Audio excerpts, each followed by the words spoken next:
గుండు అయ్యా, రేపు నేను సీఎంను కలవడానికి హైదరాబాద్ వెళ్తున్నాను. మనకి హోమ్ మినిస్టరీ ఖాయమయ్యేలా ఉంది. దానికి కొందరు అడ్డుపడేలా ఉన్నారు. వాళ్ళ లిస్ట్ చెప్తాను. నేను తిరిగి వచ్చేసరికి వాళ్ళు లేపేయాలి. చెప్పండి అయ్యా. నేను నరకడానికి వచ్చాడు ఆ నల్లోడు. జామీన్ మీద రేపు విడుదలవుతున్నాడంట. వాళ్ళు లేపేయి.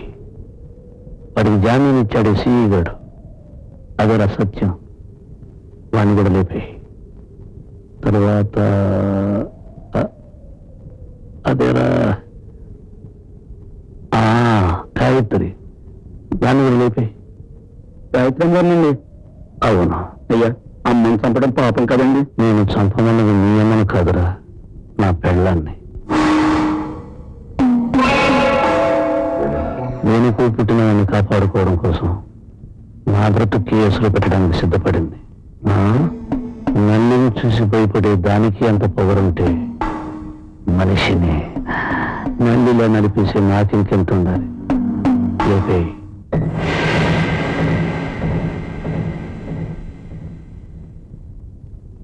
ఏమిటికి ఉన్న వాళ్ళ మౌనంగా ఉన్నావు? ఎన్నాళ్ళు చంపుకున్న ఆత్మాభిమానాన్ని పెద్దరికాన్ని ఒక క్షణం బతికించుకుని ఒక్క మాట చెప్తాను. ఏమీ అనుకోగా అవతారమని పిలిచేసావుగా, ఇంకనుకోవడానికి ఏముంది చెప్పు. నువ్వు చేసిన ద్రోహానికి తులసమ్మ బలైపోయింది. ఇప్పుడు గాయత్రిని చంపాలనుకుంటున్నా. ఆడదాని ఉసురు తగిలి మహామహా సామ్రాజ్యాల మట్టిలో కలిసిపోయాయి. గుర్తుంచు. అవన్నీ పిచ్చి నమ్మకాలు. తులసి చావు నాకు కలిసి వచ్చింది, పెరిగిపోయాను. ఇంకా పెరుగుతున్న నాకు గాయత్రి అడ్డొస్తోంది. అందుకే లేపేయమన్నాను. సంభవామి యుగి యుగి అంటే ఏమో నాకేం తెలుసు. గుళ్ళు పంతులు అంటుంటే విన్నాను. ఇప్పుడు అనాలనిపించింది అన్నాను.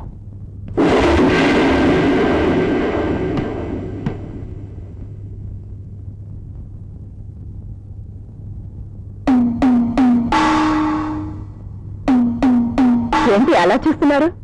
ఇది ఆఖరి చూపేమోనని. ఎవరికి? నీకా నాకా? నాకే. ఊళ్ళో గొడవలు జరుగుతున్నాయి కదా, నన్ను చంపేస్తారేమోనని అనుమానం. నిప్పు పెట్టిన వాళ్ళు తప్పించుకుంటారు గాని తగలబడరు. పోనీ నిన్ను చంపచ్చుగా? నన్ను చంపేటంటే ప్రేమ ఎవరికుంటుంది? నీకు తప్ప.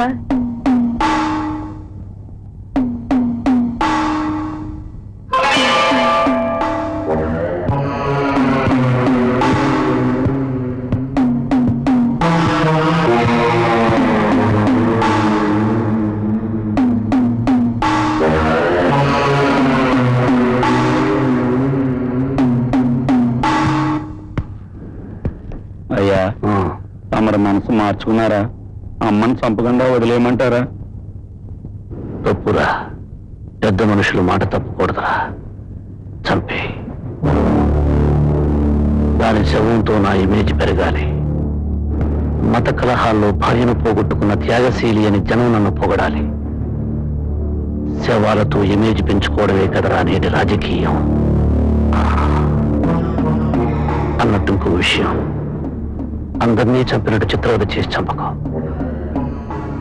ఒకే వేట పోవాలి. ఎంతైనా భార్య కదా.